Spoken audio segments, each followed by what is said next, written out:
Hey comic book fans, welcome back to Comic Book Corner 2.0, and fans, you're back with me, Mike Spider Slayer, getting ready to do that all-important comic book review, so you, the fans, can make a decision on what comic books to buy. And yes, guys, I'm doing another car review. It seems like the only time I have this week is to do reviews on my break at work, so better than nothing, right? Alright, so we're going to be talking about Marvel 2-in-1 issue number 1 featuring The Thing and the Human Torch.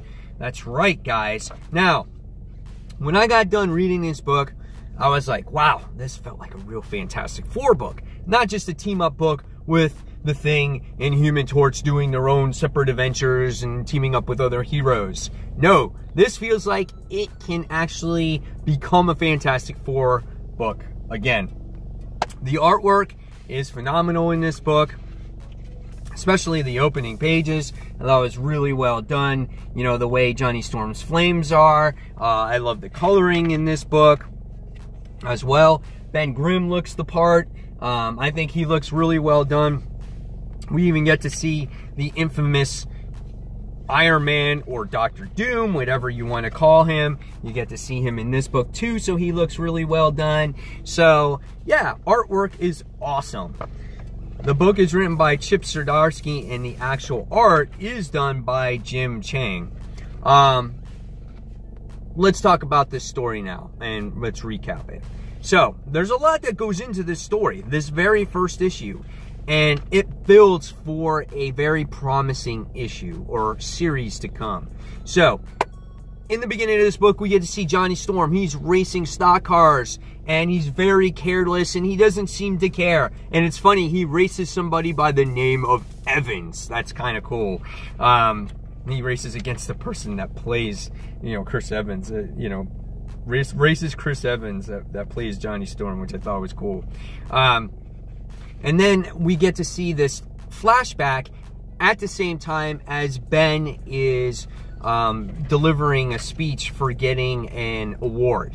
And I thought that was a real interesting way at try to get the new reading audience familiar with who the Fantastic Four are and not drawing out who the Fantastic Four are to an audience that does really know him. And it made it for an emotional moment. So when Ben Grimm steps outside, we wind up seeing him come face to face with Spider-Man. And of course, Spider-Man is late to the party, but Ben sits there and goes, "What are you doing here?" And he goes, "I'm worried about Johnny and this and that." And he goes, "Dude, he totally dumped me. Why should I be his babysitter?" And he explains to Ben that he's having a rough time. And so, in exchange also, in helping out Johnny, he gives him the keys to the warehouse for all the stuff that was in the Baxter building after Spider-Man sold that, building. So, he gave them all their stuff back. So, when Ben goes back to the warehouse, he winds up seeing all these newspaper clippings and all this stuff that has to deal with his old teammates. And it brings back memories of what happened right before the incursion. And the emotion on Ben Grimm's eyes are absolutely awesome. He starts tearing up, and he just remembers, teaming up and having a good time with his friends, and a very emotional moment in the book. And then he comes across the infamous Dr. Doom, or Iron Man, and Dr. Doom comes up with this device as he was trying to figure out, what happened with Reed. And he finds this device, but he figured out he can't open it, and it can only be opened by Ben Grimm. So he gives it to Ben Grimm, and and once they do this little battle, and he says, don't let this hold you back, and blah blah blah, Ben winds up actually opening up this device, and of course Reed comes out, and he goes into this explanation of what this device is, and it's a typical Reed Richards moment. And it's great how these characters in this particular issue have their moments, and they're not actually in the book. You get to see the moment with Sue in the newspaper article, even though it's kind of like a reprint. And then you actually get to see Reed, even though he's just a hologram. It still makes for a very emotional moment in here. And so he explains what this device is. And with this device, you can travel the multiverse or the multi-plane. And so he explains to Ben, he's like, and this is especially important for Johnny. I know it is. So what happens is, you know, there's this kind of glimmer of hope in Ben Grimm's eyes, and he's like, we can do something with this.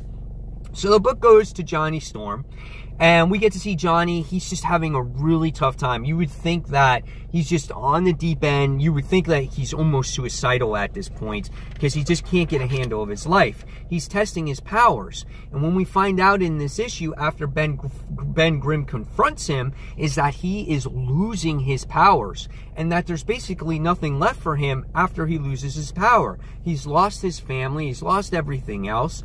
And when Ben Grimm comes to this, you know, this idea that Reed could still be alive, well, this puts new hope in Johnny. And in the background, you wind up seeing Dr. Doom with his little spy camera, you know, looking like he's going to be following Johnny and the Thing on their little adventures across the multiverse to see if maybe he can, you know, I don't know, get back at Reed Richards or become the Doom that we once knew. So there's all kinds of maybe theories that we can speculate on what's going to happen with this book. This is a really awesome book, guys. This is a really great story.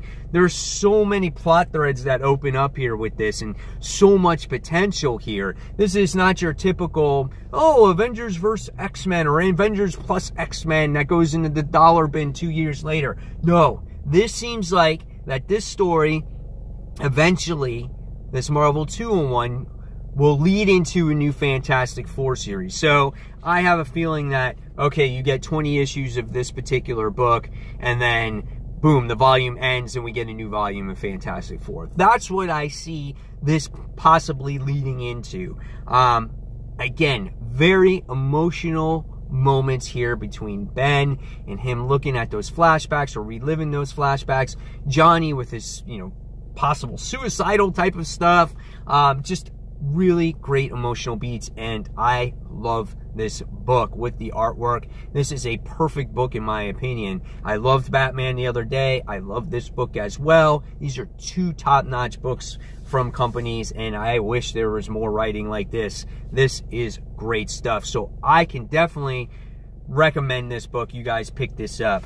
All right, guys. So in the comments below, tell me what you thought of this Marvel 2-in-1 featuring the Human Torch and the Thing. Were you a fan? Were you not a fan? Are you over the Fantastic Four? Do you give a shit about the Fantastic Four? So guys, as always, thank you for watching Comic Book Corner 2.0. Don't forget to subscribe. Can't do this without you guys. So again, I'll see you real soon. Bye.